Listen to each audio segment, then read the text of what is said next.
Hello, beautiful people. Welcome back to our channel. Some months back, Southeast was being praised for being the most peaceful region in the whole of Nigeria. And that's simply because at that period, the South was going through a lot of issues then.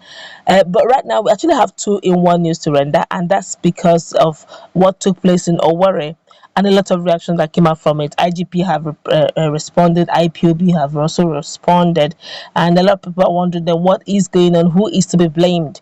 Well, FFK have said his mind, his piece. He also explained why he explained the future of Nigeria, what may likely happen in the nearest future, and why when he spoke about Nnamdi Kanu, Mazi Nnamdi Kanu, and IPOB, they didn't listen to him. And he's of the opinion that if going by the report he's hearing, then Nigeria has this to face.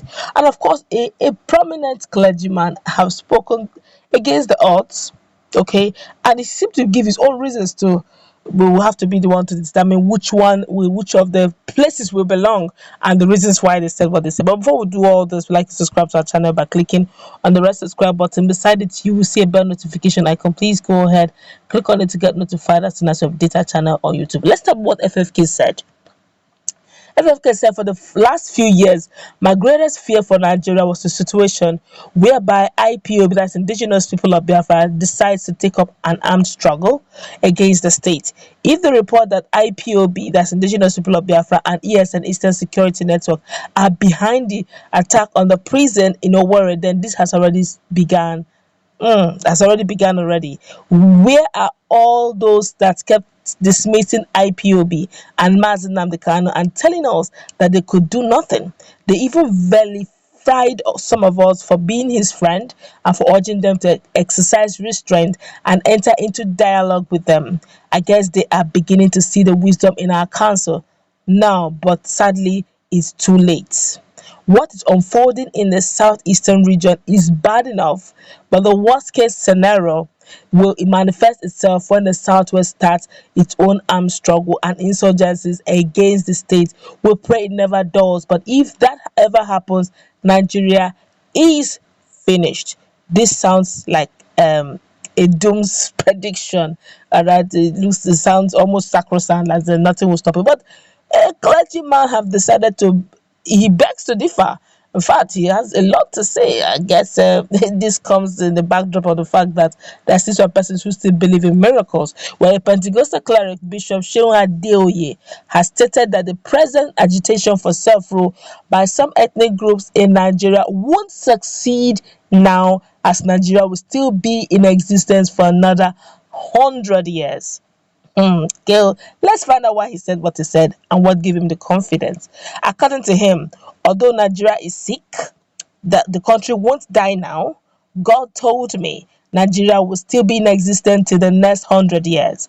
The General Overseer of Sufficient Grace and Truth Ministry in Osun State said this at the end of the church 4-day celebration of the Passover. Bishop Adeoye, who's also the lead bishop worldwide Anglican Church, also said that God told him the message. He said, I heard God's voice very clearly. He said, although Nigeria is sick, but the country won't die now, God told me Nigeria will still be in existence in the next 100 years. Did I as a human being want to hear such message going by the enormous unresolved issues across Nigeria and the inability of our leaders to find solutions to the myriads of the nation's problem? I will say no. But when God has spoken, what can mere men do? I have no issues with the agitations of self-rule. I only delivered God's verdict on the future of Nigeria. They are free to believe me or disbelieve me. That won't change what God intends for Nigeria. According to the clergyman, God is never a liar. I heard him say the next 4 generations will see Nigeria, and then there will be a birth of a new nation. On the current trends in Nigeria, the cleric said we will overcome as a nation if we allow love and justice to reign. Above all, we need a very strong and purposeful leadership. Well done, Eshe. Thank you, sir. You just said it all. Once there's a purposeful leadership, Nigeria will bounce back. I'm sorry to say this, but it's the bitter truth. All the agitations you're hearing left, right, and center is simply because some persons are marginalized, some persons feel pained, some persons are economically deliberately being removed or ostracized, some persons don't even have access to some basic amenities. Some persons, you see corruption in human form, not just in corruption carrying names. You see them blatantly doing it. And of course, we also have the issue of insecurity, the fact that some regions are more Nigerian than the other, some ethnic groups are more Nigerian than the other, and the fact that some persons are feeling they are second class in their home. All these are injustice here and there, unfairness here and there, is what is causing this problem. The day we get the right leadership and begin to correct some of these things, which will take, honestly, to take a miracle, because the system already itself, Nigeria is on what we call autopilot. The system itself has become is sorted. It's now the norms that we see in the society now.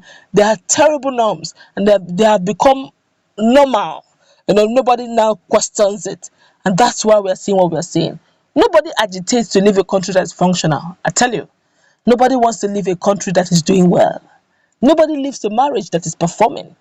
Nobody leaves the company that they're paying well. Everybody wants to remain in a place that they are relevant and they are performing. So let there be a stakeholders meeting. Let the law truly be law. If they say referendum, give them referendum. If they say constitution, give them amend the constitution. If they want the 1960 constitution abolished, by all means look into it. Let the power go back to the people and not to the states anymore. Let the people's vote count. I'm not talking about rigging, where in Nigeria it's so sad that the party determines who you get to vote. If you a good citizen of Nigeria, you go to an unknown party. Unfortunately, we have the big wings of party. In fact, it's almost a two-party system we're having right now. Although there are other parties, but whenever they want to count results, it's between APC and PDP. So if you don't find a way into these two parties, you may likely not be a president. But right now, FFK is saying what is really on ground, what practically every man is seeing. Okay, that you can't take it away. It is coming, it's real, you can feel it, it's tangible. But the spiritual controls the physical. But then I don't know how God's gonna do it, but it's a case of God raising men. How that will happen, honestly, I don't know. Just like the man of God said, he said, with what he's saying, it doesn't look as if it's gonna happen. But then who are we to question God? But let's continue with one or two final statements. He said, above all, we need a very strong and purposeful leadership that will turn our deserted desert to watered ground.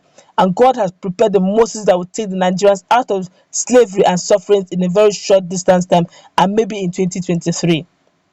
Apparently, referring to the president from the eastern part of the country, he said, God said to me, let the wise man come from the east. Hey, this is a good one. Oh, the man who can see the star, recognize it, and find the place where the glory of the land resides.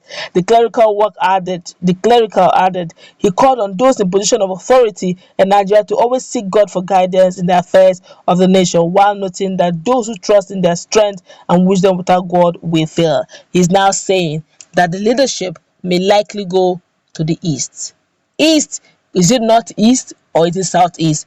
Time will tell. Let's